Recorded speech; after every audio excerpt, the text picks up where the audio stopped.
Hi, and welcome to Finding Your Way Through Therapy, a proud member of the Sightcraft Network.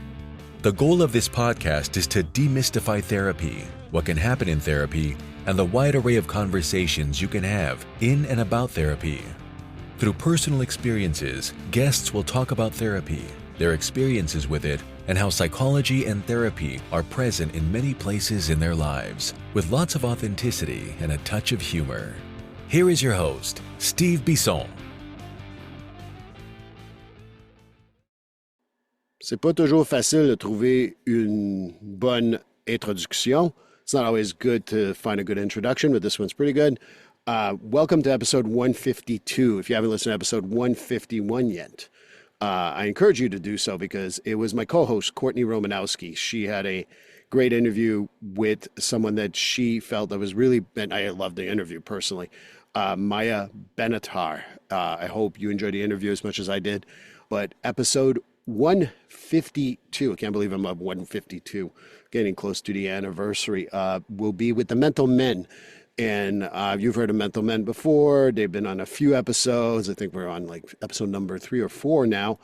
And we're getting a special guest that hopefully he will join the Mental Men on a regular basis. His name is Dr. Chris Gordon. I call him Chris, but that is officially his title. I worked with him on a nonprofit organization for several years. Really, I hope I get to share a story. He probably saved my career, probably saved me. Hope I can get to share that. I don't know if I'll have time because, we always end up talking a whole lot. He graduated NIH College and University of Maryland School of Medicine, residency in psychiatry at Mass General Hospital in Massachusetts. Currently associate professor at the Psychiatric Harvard Medical School. He's director emeritus, worked for Advocates, and has about 50 years of practice in psychiatry and psychotherapy. That's Chris Gordon. Obviously, you know Bob Cherney, you know Andy Kang, you know Dennis Sweeney, and of course Pat Rice, which I believe will be his 10th episode. So it's going to be a great interview, I'm sure. So here is the interview. But first, here's a message from Freed.ai.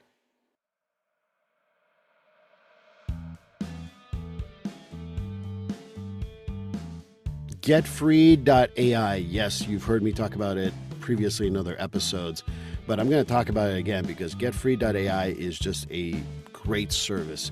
Imagine being able to pay attention to your clients all the time instead of writing notes and making sure that the note's going to sound good and how are you going to write that note and things like that. GetFreed.ai liberates you from making sure that you're writing what the client is saying, because it is keeping track of what you're saying and will create after the end of every session a progress note. But it goes above and beyond that. Not only does it create a progress note, it also gives you suggestions for goals, gives you even a mental status if you've asked questions around that, as well as being able to write a letter for your client to know what you talked about. So that's the great thing. It saves me time, it saves me a lot of aggravation, and it just speeds up the progress note process so well. And for $99 a month, I know that that's nothing. That's worth my time. That's worth my money. The best part of it too is that if you want to go and put in the code Steve50 when you get the service, at the checkout code is Steve50, you get $50 off your first month. And if you get a whole year, you save a whole 10% for the whole year. So again, Steve50 at checkout for GetFree.ai will give you $50 off for the first month. And like I said, get a full year, get 10% off. Get freed from writing notes, get freed from always scribbling while you're talking to a client, and just paying attention to your client so they win out, you win out, everybody wins. And I think that this is the greatest thing. And if you're up to a point where you got to change the treatment plan, well, the goals are generated for you. So getfree.ai, code Steve50 to save $50 on your first month.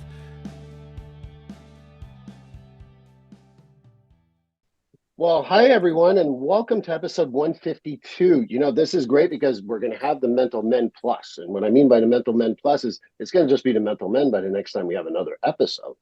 But we have our regular guests, Andrew Kang, Dennis Sweeney, Bob Cherney, and Pat Rice, all back for a third episode, except Pat is on total of 10 episodes now. So he is now my guest. He's my Bob Newhart to my David Letterman.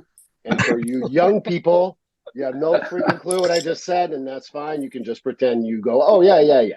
And if not, just Google it. But more importantly, there's someone that I want to start off with a tribute because this is something that he did for me in the beginning of my career that he forgot probably. And that's okay. And if he remembers, great. But this man, Dr. Chris Gordon, worked with me at a nonprofit organization for many years. He worked there for many years himself. But about 6 months into my career as a crisis clinician, one of my clients that I had seen about 45 days before that, unfortunately, killed his wife. And this is so long ago. There was two papers. There was a morning paper and there's an afternoon paper. And in the afternoon paper, they said, we know who saw him last. It was this clinician, and we're going to sue that agency and that person for everything that they have. And I have 6 months into my career at this point. So, and I drove this individual to a respite, and I had worked hard to get him the services, but unfortunately, he did what he did 45 days later. That Friday, I get a call from Chris, and Chris says, hey, Steve, you want to go for lunch? And in my head, I'm like, I'm getting fired. So I'm like, sure, I'll bring my pager, I'll bring my PDF. And that's how, again, how old this story is. And Chris like, no, you don't need to bring that. Just bring yourself. So we go to eat at a little restaurant that no longer exists on Route 9. And we chit chat. Me and Chris had never had really a one-on-one. We knew each other, but we never had a one-on-one. And at the end of the lunch, he says, where are you going now, Steve? I said, I'll go back to the crisis team. Chris says, oh, I'm going to see a few outpatient clients if I make it. And I'm like, what do you mean if I make it? He's like, well, maybe there'll be traffic. Maybe there'll be some emergency I got to go to, or maybe something's going to happen to us. And in my head, I went, is Chris threatening me? What's going on here? But ultimately, I looked at Chris. I'm like, what do you mean? He's like, Steve, you can't predict what's going to happen in 15 minutes. Never mind what's going to happen in 45 days. We have your back. I will always support you. You did everything right clinically. Don't worry about it. Because he could clearly tell I was nervous. But basically, I continued my career with the confidence that I'll always have my medical director behind me and someone who trusted me and knew I'd made good decisions. So, Chris, this is a tribute to you because maybe you don't remember that story, but you made a huge difference in my career. So, Chris Gordon, welcome to Finding Your Way Through Therapy and the Mental Men. Thank you, Steve. Thank you for remembering that. Honestly, I don't remember it, but I'm touched that you do, and I'm so glad the good Chris was there for you at a time of great need. I didn't know there was a bad Chris. Oh yeah, there's a crowd in here, Steve. Well, we'll talk about multiple personality disorders later, but how about you introduce yourself, Chris? Maybe people who don't know who you are, maybe you can introduce yourself. Okay, so my name is Chris Gordon. I'm a psychiatrist. I trained in the 1970s at Mass General. I had the honor of working for Advocates Incorporated in Framingham for about 25 or 30 years. I've had a ton of therapy myself. I experienced a lot of very distressing anxiety as a child. It blossomed again in adulthood. So I've had a lot of psychotherapy. I even had psychoanalysis. I've taken medicine, which I've found very helpful. And I've loved being a psychiatrist because I relate a lot to the people I serve. And there's a quality about it of paying forward that touches me quite deeply. And most recently in my life, I've been challenged by Parkinson's disease for the last few years. And as a complication of Parkinson's or something like that, I was revisited by depression and anxiety. The ghouls of depression and anxiety showed up again. So that led me to go back into therapy. So I'm currently in therapy, and I love the invitation to join the Mental Men for conversation. I'm a great admirer of my fellow mental men, and really look forward to the conversation. Well, Chris, welcome. And I can't tell you how happy I was. I can't remember. I think it was Dennis who said, hey, Chris would like to join us. And I'm like, yeah, when? And there was no hesitation on anyone's part, including myself. And so happy to have you here. And, Thank you. And all of us, I think, at some point saw you in the community and or worked with you at Advocates. Yeah. And you're someone who's really well known. not only for advocates, but also for advocating for individuals who probably wouldn't have had anyone else to advocate for them. So that's another tribute to you, Chris. Thank you, Steve.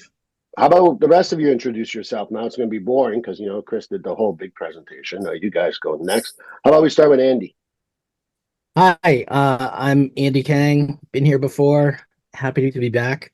I also trained at Advocates under all these wonderful gentlemen, including Dr. Gordon. And I bet we could all share several Chris had my back stories. You may not remember any of them, Chris, but Thank you, Andy. I remember one very specifically. I won't retell it, but just suffice to say, I've never forgotten it. It was also at the very beginning of my career. So I know you've touched a lot of people, even in my brief time training at Advocates. It was very clear your impact on everybody in there. And I won't forget. Appreciate it, Andy. How about we go with Mr. Cherney next? Bob, you go ahead. Sure. Hopefully I won't break up. Wi-Fi has been a little funky lately, but we'll get through. I'm Bob Cherney. I am a psychologist, and I have actually been doing a couple of different jobs most of my career, one including Advocates for 23 years now. And it's kind of hard to believe, but it's been a wonderful experience, and I've loved the people that we serve, and I've loved the people that I have the pleasure and the honor to work with.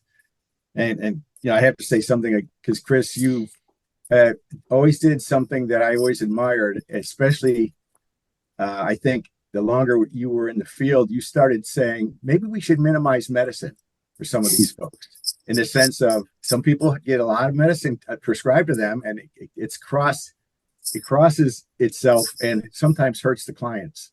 So I've always respected that. And, I agree with you regarding how empathy comes from lived experience. I've had a lot of it. Mm-hmm. And I feel honored, and I appreciate your honesty. I always have, and your soul. So I don't want to get too far into this. I really do respect and admire you, and I always have. So, by the way, you're one of the people who brought me in, so I appreciate that. So, thank you. Yeah.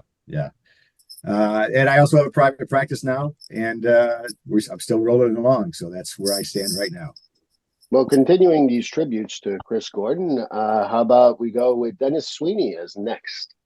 Good morning, folks. So I'm a licensed mental health counselor, and I have a now virtual practice that I see primarily individuals. I would say that my focus tends to be on recovery, but recovery in a broad sense, but a more specific focus on addiction and recovery.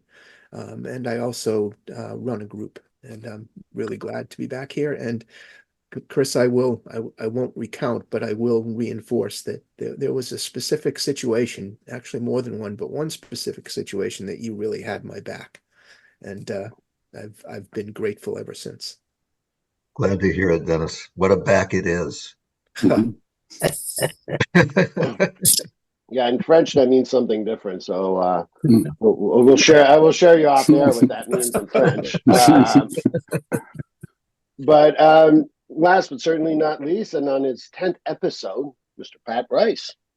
Thanks. I actually love doing these podcasts, and I was excited to have this reconnection with Chris, because I had collaborated over the years with you and your remarkable wife, Julie, too. Both when she was at Regis, she had me doing some lecturing there and whatever. But it's I've always enjoyed your grand rounds and all of that. And you're one of those.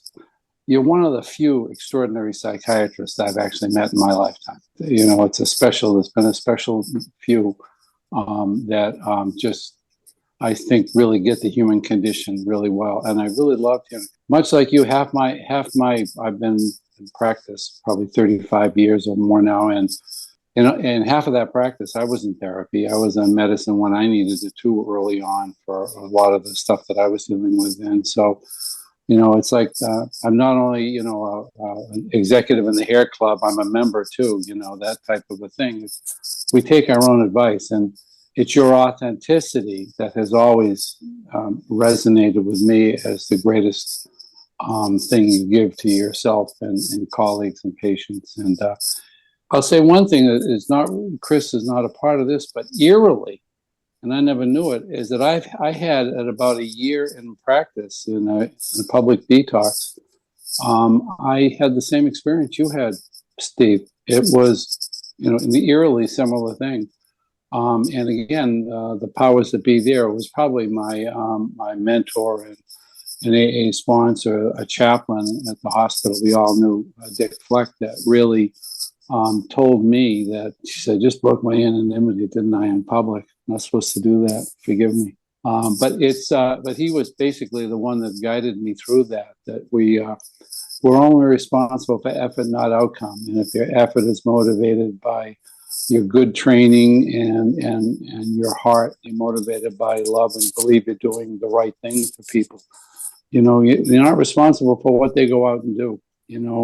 Whatever it is, harm themselves, harm other people. We just do our best with it. But public things like that are difficult to deal with. And I'll just end by saying that without a team like this always available to me for all of the years that I have worked in doing this, I wouldn't have had a chance to really be any good at it, because it's a complicated thing. We teach most what we need to learn. Our patients teach us what we don't know, and it's a never-ending process of gaining more humility the farther we go. So, again, I just love being here. So, thanks for inviting me once more, Steve. Well, all of you, of course, know that you're always invited back. This is probably one of the greatest groups I've ever been part of. Minus the Rolling Stones, of course. But you're about the same age, so it works out. But all joking aside, prior to the interview, I was writing down, there's close to 200 years of experience among us six in the field. And that's nothing to sneeze at when you have so many great minds. And one of the things that I also celebrate, one of the things that I will give credit to every single one of you, is that we've always celebrated our differences. We didn't want anyone to reciprocate what we were saying all the time. We were willing to have discussions. And to me, that's how growth occurs. That's how a lot of things that will make this humanity grow occurs. And that doesn't mean we need to always agree. We can agree to disagree, but that just means that it just makes us better people, because there's still a respect that comes from that. So maybe that's also my little political rant, because that's what I think is missing in politics too, is the respect of having different points of view. But I think in therapy, we've learned with these six men that, I can't say I've disagreed a whole lot with most of you, but at the same time, when we disagreed, and it was still respectful. So I want to mention that too, because when we think about therapy, we think about a lot of the suffering that people go through. And, I always wonder how, maybe I'll start with Chris, since you're newer here. How do you think about suffering in therapy? Because that's really what we're facing when we're working with individuals, right? Yeah, I'd be glad to kick that off. To me, where to begin? I guess one of the most transformational experiences for me was when I was in medical school. I went to medical school at the University of Maryland. The campus for the medical school is in Baltimore, and it's in it was then, and I think it still is, in a quite impoverished area where most of the patients were Black and poor, and most of the doctors were white.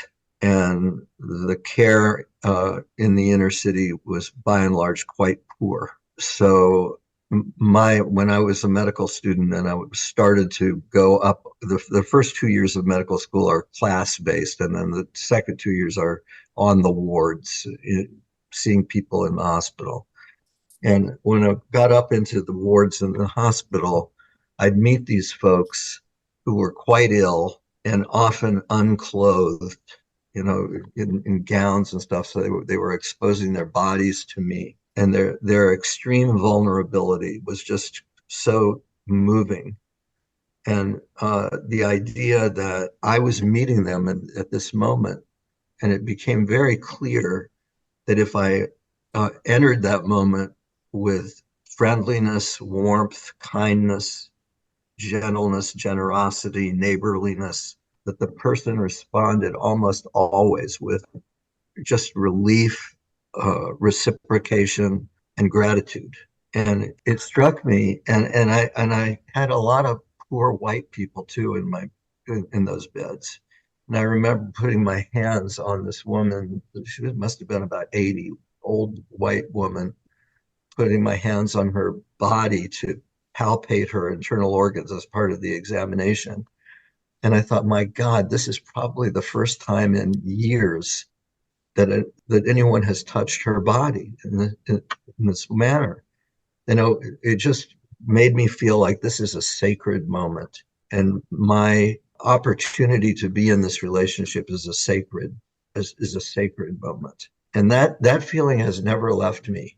And I also know that when I've been suffering myself and I've had to go to a therapist or to a psychiatrist, I feel so raw and so exposed and so vulnerable. And even the wrong choice of word can be so hurtful. Like this one psychiatrist I saw who actually became my doctor, and he compensated for this goof by being a good doctor. But after talking to me for 20 or 30 minutes, he said, "Oh, I know several people like you." And he might as well have hit me in the stomach. People like you. And it just reinforced to me the idea that we have to be so careful because it's a sacred moment. And if we meet the moment well, good things can really happen. And if we fuck it up, which is so easy to do, then it kind of collapses. So maybe I would just offer that as an idea to kick off the conversation. I turn to you guys. I look, Pat wants to talk, so let's go. Go ahead, Pat. I couldn't have said it better myself the way I feel it. Everything we do is sacred. The amount of privilege I feel when people share things, and when someone looks at you and says, "I don't believe I've ever told anyone else that." And I was trained simply that it's going to be, after a while, it's hard to tell you something you haven't heard before or some version like it. And part of that is just validating that they're not as bad as they feel. I trained a lot of advocates, triage clinicians in my role with interns and psych triage, emergency room triage. And I would tell anybody that would listen to me and the student that you're going to often meet people and their family members on the worst day of their lives. Or at least that's how it feels to them. And that's a sacred opportunity, but also it is a tremendous responsibility. And that's why we need so much support and help with it. But suffering is, I'm Buddhist by nature, and the root of all suffering is desire. And often, like when you're talking about the medical school, people just desire to be well or not sick. We've all met people that all they want, what drives their entire being, is to try not to feel sick. Now, often their strategies are compounding their problem, like with addiction and things like that. But they're trying to avoid feeling awful. And our job often is to let them know that there is a light at the end of the tunnel, but the ticket for that is some discomfort. There's I remember early on in the addiction business, you used to say, just get sober, everything's going to be great. No, you're going to feel like crap for a long time. I know that. My first year sober was the worst year of my life. Best in retrospect, as far as the connections I made and all of that, but it was not a happy time. It was awful, and I wouldn't have gotten through it without clinicians. An extraordinary psychotherapist that I saw for 17 years saved my life. I think she was amazing, and so I get emotional about that because it's one of the things I had to learn in practice is that it's okay to show your emotion. When people are telling you something that is just heartbreaking, I'm not above just reflecting that. And I think, as Chris said, and then I'll end, is that's part of how I show them some real empathy, is that their story is so moving to me that I just show that. I'm authentic with that. And that's one of those moments when I think we are meeting heart to heart, not head to head. Psychiatry is not about the psyche. I think it's about the heart. And that's how we help to heal, is to just be authentic with our own humanity. So that was a perfect place to start, I think, Steve. I agree. And, I'm just going to mention the other thing that a lot of you have done in this, they give everyone here tribute to, also is you always, all of you, encourage me to be authentic. And for me, sometimes it looks like, hey, that's fucked up because something fucked up happened to someone. And you say it. And then there's times where I'm like, after the story is done and we've done a little bit of therapy, I'm like, I have tears in my eyes just listening to your story. And that authenticity has taken, like when someone last week asked me, what's your success in your private practice? Authenticity. You can't fake you. So I just want to mention that because I give a lot of credit to everyone here because as you've seen probably since you've known me, but for those of you who listen to podcasts regularly, there's never going to be a fake Steve on here because I can't fake Steve. And that's something that you're absolutely right. Clients respond to that more than they respond to, tell me more about that. And working in the ER, Chris would even, like, once in a while when I would go to, oh, this is straightforward, blah, blah, blah. Chris would be like, no, slow down. Let's look at the whole story. Let's look at the whole family. And Chris would be always very good at calming me down. I didn't appreciate it all the time at 2:00 in the morning. I'll be perfectly honest with you. But when he started talking about the suffering of the family and what the impact will be if I send someone to Holyoke, Massachusetts, when they live in, we'll say, Plymouth, is a huge burden for that family. And Chris would talk me off of doing that. And if you know Massachusetts, that's opposite ends of the states. So I want to mention authenticity and what he brought to my experience in the ER, despite at 2 a.m. sometimes going, come on, Chris. I would be like that a little bit, but ultimately he reminded me of all those things. I'd love to hear from you, Andy, a little bit more about that suffering and therapy and authenticity and everything else we just talked about, because I think it's an important conversation. All of it right now. There's so much there. It's such a deep topic. Steve can't be faked. We have tried and failed repeatedly. But suffering to me is an essential part of our job, is to help people with that and walk with people through it. It's present in every day and every session that we do. And most people, I think, try to avoid it. And to Pat, one of your points about discomfort is that, well, we have to acknowledge it. We have to do something with it and find the piece or the lesson within it, because it's telling us to do something. It's telling us to pay attention to something. But that most people do not react to suffering by embracing it and asking for more or digging in deeper. So I feel like that's an important part of our job.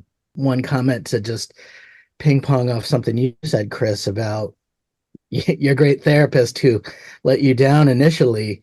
One of the things I try to tell people in my own pithy way is to say that suffering is not relative. Everybody's suffering is their own. It's a subjective experience, and you cannot compare it to anyone else. And so each person gets their own version of it and gets their own story, their own narrative to tell. Yeah. We're there to receive that narrative and reflect back potentially the parts that we see in it or the parts that we relate to, as you guys were saying, and making that connection with the person can ease the suffering. It doesn't, I always talk too about, we're not getting into the circumstances or the facts of what you're talking about that brought you here and brought us to this conversation, as much as we're talking about what's going on underneath that all and why the suffering is what you feel apart from the circumstances. So I've been trying to separate those two things so we can get to what's really going on with the person, and not what are they doing so much. But when I get into that with someone, it's hard not to take on pieces of that also. It's hard not to suffer yourself, as you're listening to people and working with them and empathizing. But I think that's also a bit of the job. That's one of our skills, is to be able to do that with other people. And I'm grateful for that. I'm grateful for that I can manage that every day and still come back for more, because and I guess where the reward is seeing people get relieved of suffering, is seeing people work through it and come to terms with it, because they're not usually alleviating it completely. They're not banishing it from their lives and becoming happy or everything's great after that. It's just, well, we can accept it and we can move forward. That's how I look at it. I think that you have your wand, and you right in the top left drawer that you pull out when people want to feel better. Yes, that's All right, it. you're the one. I knew there was one of you. But no, I think it's good points. All joking aside, being able to sit there and listen to what's inside, because the subjective of what happened on the outside is not as important as how you feel, leave it inside. My current therapist almost barely listens to what I say. And what I mean by that is, like, where are you feeling it in your body? He does it's, and he always makes me come back to the body. It's a good Buddhist practice, a good meditation practice, and it's certainly something that really helps me too, because he's like, it doesn't matter what the facts are, because it's subjective in many ways and it's your own view. But where are you feeling it? How does it feel? How do we breathe out that stuff? And I know that's a little metaphysical for some people, but I truly appreciate Joe. So shout out to Joe, who doesn't listen at all to the podcast. Dennis, I think that one of the other parts too, that we talked about, joining with our clients, and we got, I want to let you talk, but it's also interesting because I always think about one of the most boundaried therapists I've ever met in the most respectful fashion is you, Dennis. And I'm sure that plays a factor too. Boundaries are important for all of us. And I think one of the things that is most important is being able to get across to folks that we sit with that we're willing to sit with them and tolerate their suffering, but also at the same time to stand up to it.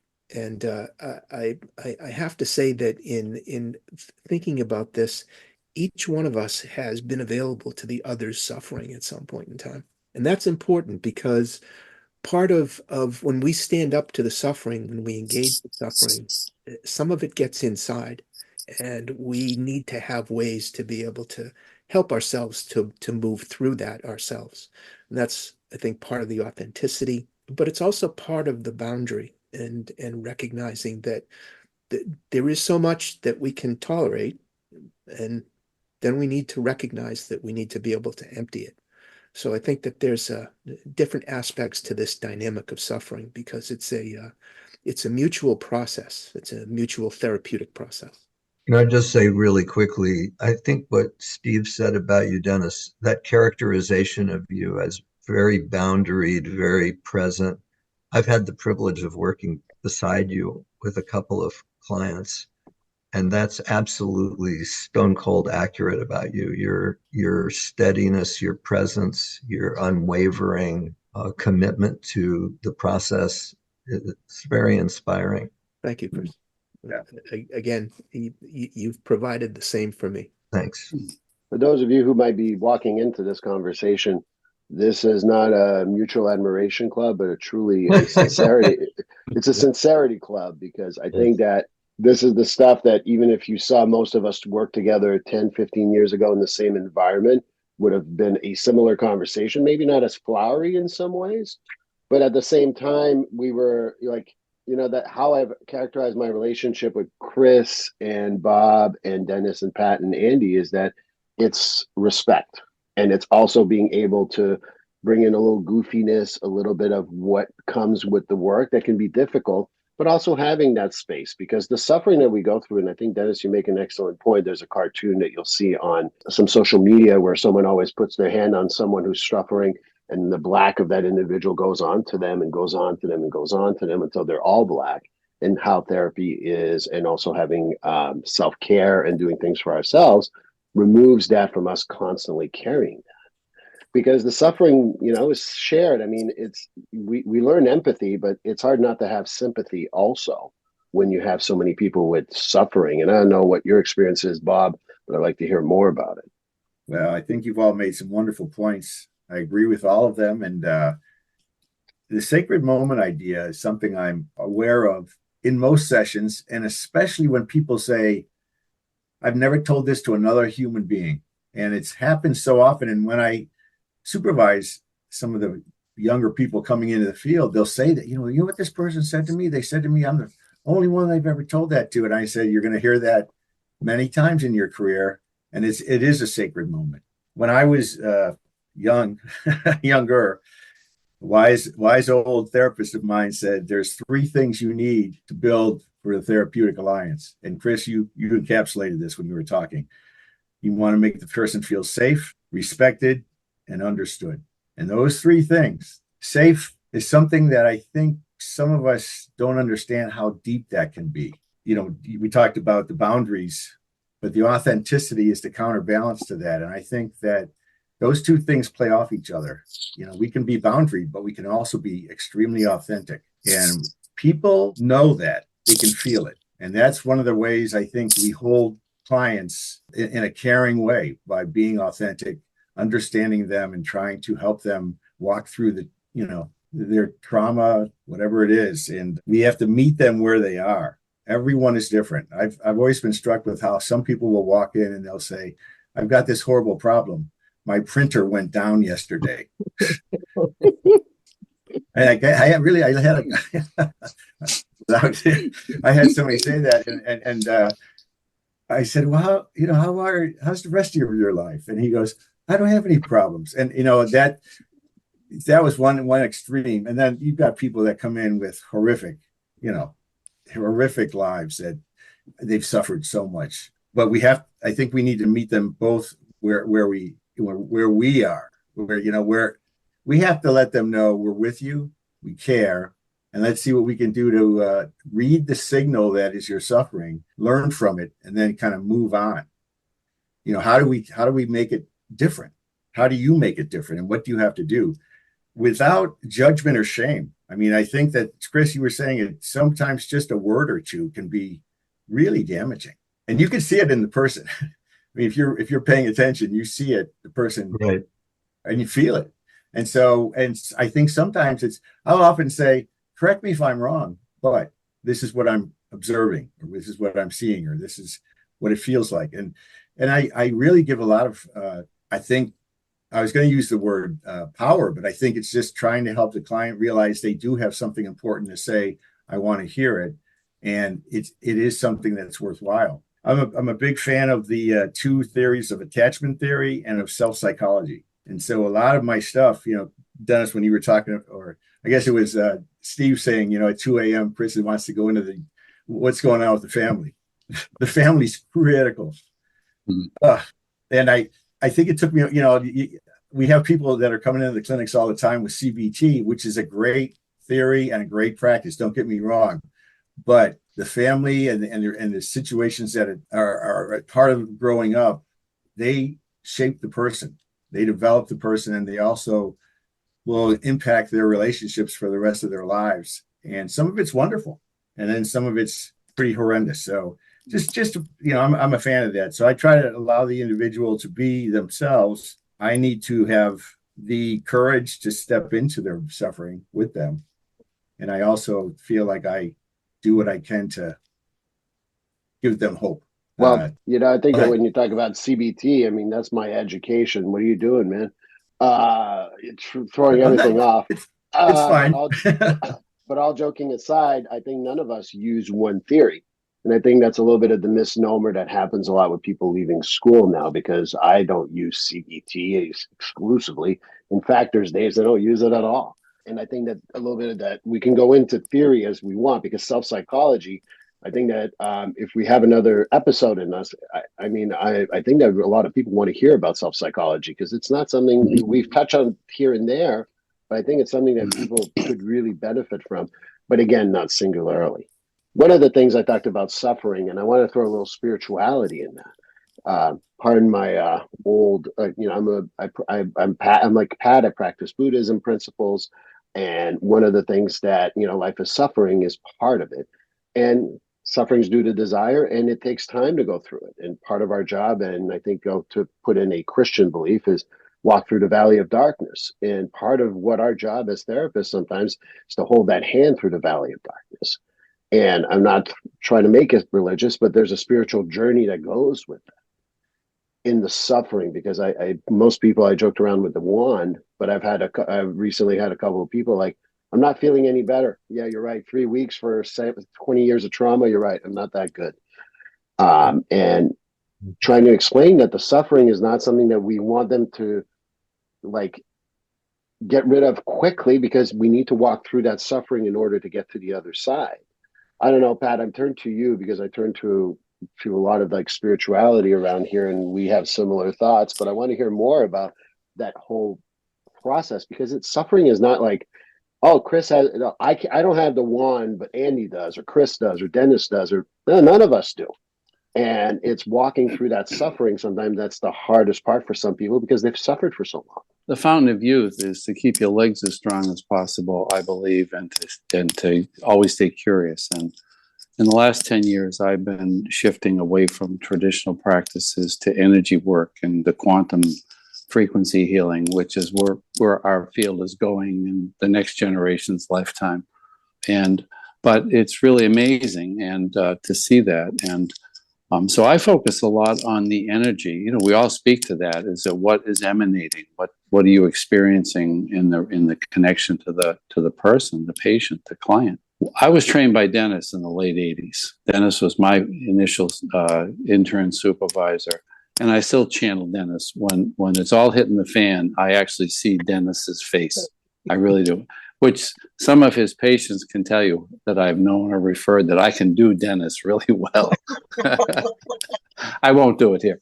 But it's because it's gotten me through. When I don't know what to do next, either Dick Fleck or Dennis comes into my mind because I've watched them for so much. But Dennis impressed upon me a lot. But it was, since I co-led a lot of groups with Dennis, it was the process of silence and being. And we were trained by someone in those days that once said that the difference between a smart therapist and a wise therapist is a smart therapist knows what to say and the wise therapist knows when not to say it. And Dennis, that was Arthur Saramarcoli, I heard say that. And he, but this process of just silence, and when I use that now, I do it a lot, and is to just feel what I'm feeling from the person and focusing a little bit on the energy. And recently I came across a remarkable psychosocial, sociological study in the energy quantum healing field that had to do with measuring the energy that we give off and its impact on other people. And they thought that their hypothesis going into this experiment is that when someone was experiencing a loving feeling, that would be the most impactful feeling on another person. Not even close. 500 times more strongly than love, which is supposedly what motivates so much of human interaction. 500 times stronger was authenticity. When you projected authenticity, you connected with the other person. And boy, that just resonated with me as to everything I'd experienced. And all of you have spoken to that when you're sitting. When I don't know what to do next, I just sit and I take a deep breath and I just try to reflect, compassion, the concept of compassion at that moment, where you don't know what to do next. So don't do anything. Just be with the person. And sometimes I just breathe with them. I've done that more than anything. When I don't get into CBT in that moment, I just say, let's breathe, because they're hyperventilating, they're not breathing and all of that. And let's just get connected to the breath. And then often it happens. A 5-year-old boy who sat in with his mother once said when she was having a meltdown, he came up, put his hand on, she's sitting on the dash, her running board of her car or whatever. And he said, "It's okay. Pat Weiss says it's good to cry," which is my favorite therapeutic comment. But he said he heard that, and he knew in his heart of hearts that was true. It made him feel better. So I think authenticity is so much a part of how I practice, and I think we all do it intuitively. I would love something around, I'll end with the self-psychology, because I can still remember Bob and Dennis and I and many of the folks in the days of Leonard Morris doing a cohort, the self-psychology work study or study group. It was fabulous. It formed so much of my orientation to the process. I have an idea for merch for the mental men. I would like to have a T-shirt that says, "Pat Rice says it's okay to cry." Pat Rice. Copyright, So, copyright, right away. so we need a merch option. That's perfect. Bob The had, next remember the level, t-shirts? Steve. The t-shirts, the no whining t-shirts back in the day. Right. Yeah. With one No, of but the I'd also like to transition. have a hat that Pat Rice says it's okay to fly. Hats, Right. t-shirts, Oh. hoodies. I mean, Mugs. we got it. Oh, that's beautiful. Oh, geez. Andy, you wanted to say something before I just we want- came up with this great idea to market all this stuff. This is great. I'm copywriting all of it right now. Yeah, I don't want to quash your economic podcast success here, but I'm touched by the story, Pat, and it's not surprising to me that a child is more connected to suffering and the healing of that suffering than the adult, because they're closer to it. They're not afraid of it. They're not running. He's not running from it. He's trying to get his mom not to run from it. Yeah, there's speaking of wisdom, you look backwards to get more of it sometimes in age. Well, I think that's one of the things is that we learn to change how we interpret things as we get older, and we think we're being intellectual when in all reality, what we do as work, I think sometimes is to get back to the basics. Because I think that when people ask me about emotions, and you guys know I work with first responders, they always go, I don't know. Well, I have the wheel of emotions, and I'm like, here, hold it and look at it and find out at least 3 of them. And literally they go back to, really, I'm just sad. I'm like, yeah, exactly. Getting back to the basics and the basic emotions is sometimes the best thing you could ever do for individuals we work with. Just a quick comment on that with Andy. I think you're exactly right. And part of the issues around trauma, we do a lot of trauma work at the clinics, and it happens in the private practice, but people they actually get trained on how to survive, period. And some of that has to do with putting on the armor. Some of that has to do with letting go of your expectations around yourself. Some of it has to do with how that you're not worthy of love, so why expect it? There's a whole lot of things that people get trained in, but the little boy, Mom, I don't know if I can do it with Bugs Bunny, but Pat Wright says not the fly or whatever. The children are really not quite, they're not encapsulated yet unless they have horrible the first few years. But it's a really good point. And the thing that happens, I know that some of you are EMDR clinicians. How many times do I do EMDR and someone like in this 5th or 6th session of EMDR says, I never told anyone about this, but now I feel like I can process this. And they tell you something that they've never said to anyone before. And that's the privilege of the suffering that we open up for people. And I'm not going to get into too much EMDR definitions of opening the channels and stuff like that. But ultimately, I think that, the suffering is exactly the work that we do. And if we can get back to the basics, as you said, Andy, and, it's okay to cry, copyright and pending. I think that it's so important to remember that. And for me, I think that I'll add to this as we wrap up here, because we're already close to the time. And one of the things I want to wrap up with is it's okay to cry is also, it's okay to laugh. It's okay to be angry. It's okay to have all that, because we're complex individuals in that way. And for me, as you said, you try to break me, Andy, and a lot of people have, and it hasn't happened yet. I use humor not only to lighten up the mood, but also to point out the absurdity of life sometimes. And I think that that's important in all our work, to also make our clients laugh, because laughter has a lot of good neurological processes that helps individual kind of process even faster what we have to do. But as we wrap up here, you know what, Chris, you were afraid that we only talk about your subject. I told you, Pat just takes us to the left field and we just come back. Yeah, and I think that we have a lot more to talk about. We talked about self-psychology. I think that we need to talk about healing and therapy, because we didn't even really talk about that. I would love to have you all back soon, probably sooner rather than later.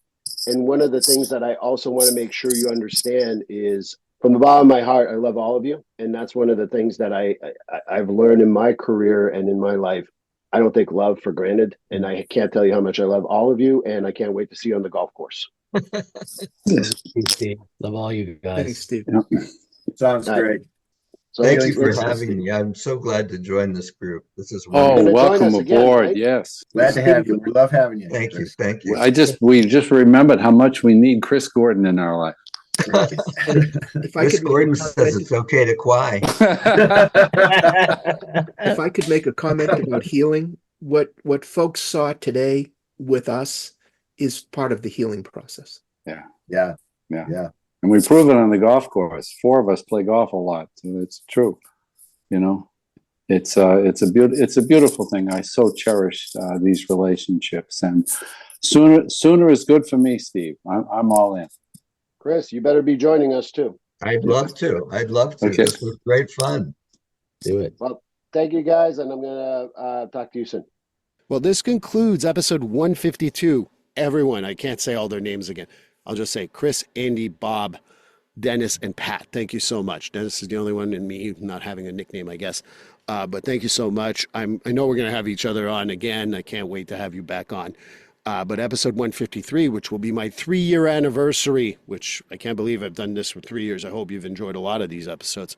But for episode 153, we're going to talk about people pleasing. We're going to talk about how that affects people and how to possibly address it. So hope you join me then. Please like, subscribe, and follow this podcast on your favorite platform. A glowing review is always helpful. And as a reminder, this podcast is for informational, educational, and entertainment purposes only. If you're struggling with a mental health or substance abuse issue, please reach out to a professional counselor for consultation. If you are in a mental health crisis, call 988 for assistance. This number is available in the United States and Canada.